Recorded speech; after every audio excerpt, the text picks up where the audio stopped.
Hello friends, welcome back to our channel.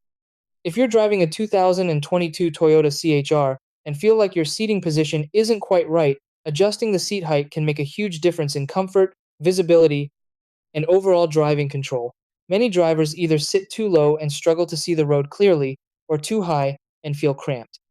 The adjustment controls are usually located on the side of the seat, but if you're not familiar with them, it can be a bit confusing at first. The good part is that once you know exactly how to use the lever or controls, you can quickly find the perfect driving position for a safer and more comfortable ride. Try these. Step 1. Sit in the driver's seat and locate the height adjustment lever or control. Step 2. Look on the side of the seat. Step 3. Pull or pump the lever upwards to raise the seat. Step 4. Push the lever downwards to lower the seat.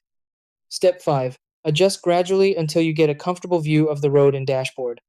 Step 6. Test your position by holding the steering wheel and checking leg comfort.